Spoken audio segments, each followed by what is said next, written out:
So I was researching today. This is about the Timucuan language. Found out this Giorgio de Movilla in 1633. He wrote a book.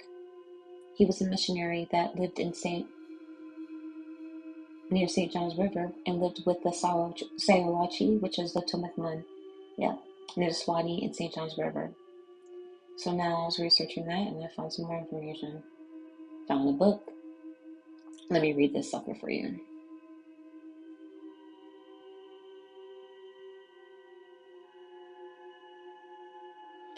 So this is called The Timucuan Language. It's been traded and it's by Albert Geschick. And this is on Archive, February 20, 1888. And they're basically talking about the floral language of the Timucua Indians. I'm going to scroll down here. Yo, this is heavy.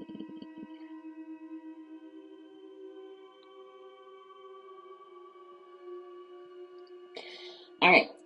The Sachawa and his son Athor reside on the Atlantic coast south of the outlet of St. John's River, controlled by 30 sub-chiefs, while Holata and Utina, or as the De Londoners calls them in French orthography, Olata ou Encina, ruled over 40 chiefs in their towns further inland.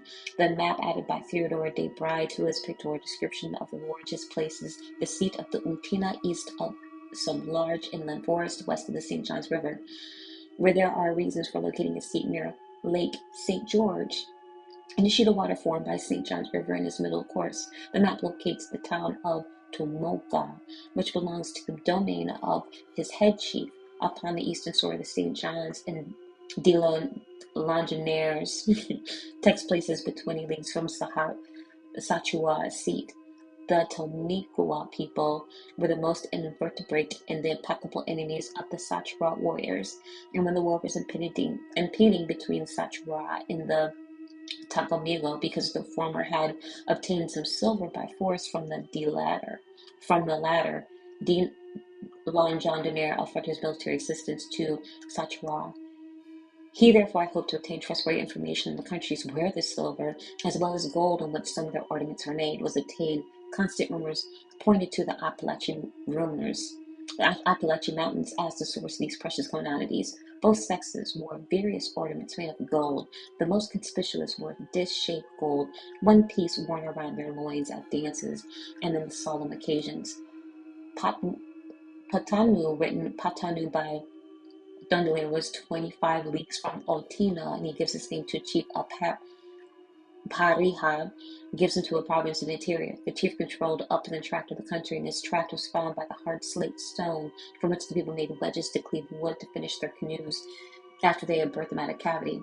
Personal names are frequently confounded in De Longineers, other natives with local Timucuan names, and vice versa. In the logs before him, deprived of Pantu and the slate curies, Atua and Otino word against him, and the officer of De Longineer assisted in putting him in anguish and flight.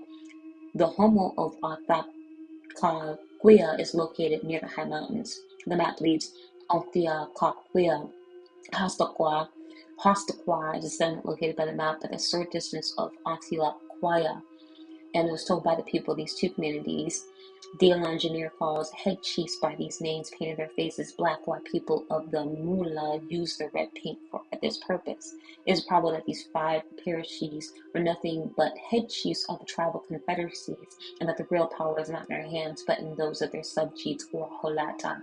Head chiefs and chiefs surrounded themselves with considerable ceremonial pomp, and probably in his account of chronicles called kings, but some of the etiquette surrounds all chiefs throughout the territories near the Gulf of Mexico, and that the Timucua people enjoyed a sort of democratic rule is shown by the election of a new chief by the warriors.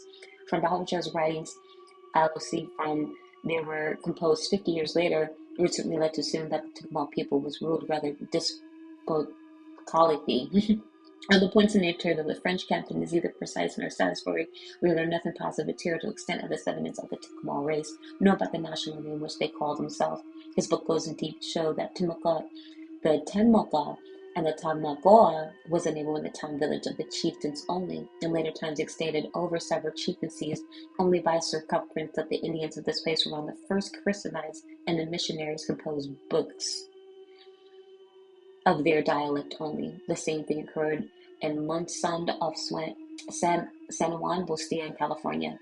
Some of the French explorers have only reached localities where gold obtained by sand in the rivers or brooks, but that result being not satisfactory. Soon they returned to French Charles. When they came to suffer the Fremen, the Indians showed that their natural treacherous disposition and scoffed them for their misery, but never attacked them, protected as they were by insular fort armed with cannons. Two Spaniards were liberated by them, who told them about the existence of the Kalos kingdom at the southern extremity of the peninsula. One of them had been dispatched as a messenger by Kalos chief to Chief Othmaquaya, a 4 or 5 days journey north of Kalos. Halfway he saw the island Soropo in a freshwater lake of the same name. Fontindo mentions 40 towns or settlements of the Kalos Agalos. Gold was called by them Sierra Roa Pura, red and yellow. The Chronicles of Furniture speaks the mines of Angatino, situated in the snow-clad mountains of Angatino, the most distant possessions of Abolachi. The precious metals possessed early Florida Indians.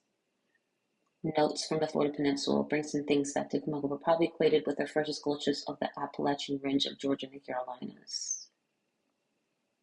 Heavy. Yo, I gotta go down here. The Muskoka family welcomes the town of St. John's River Puna, the greatest water. Oak Eva Laco, contracted with Laco, was still the Seminole name for the St. John's River. The name of St. John's River is actually thus Wilaka, a town of St. John's River, is called the Great Water. O Iwa the Laco. O Iwa the Laco is still the Seminole name for the St. John's River. I was looking for that. French called St. John's River La Riviere des Mai because they entered May first from their vessels, and the Spaniards to Rio San Mateo and Rio Polacata, and then to Rio de St. John. But the real name of St. John's River is Oawa the Laco. Looking for you. Get out. There's some Seminole stuff. Let's see. The northern portion of the section was later called Ipus Yes East, Santa Lucin by the Spaniards. I use this interpreted as I see deer, term not belonging to Timucuan language, but identical with the Ichio deer in Seminole, or Ichi, Hatichi, and Makasu. I'm going to change the name. This is 1568 stuff. Pamela Island.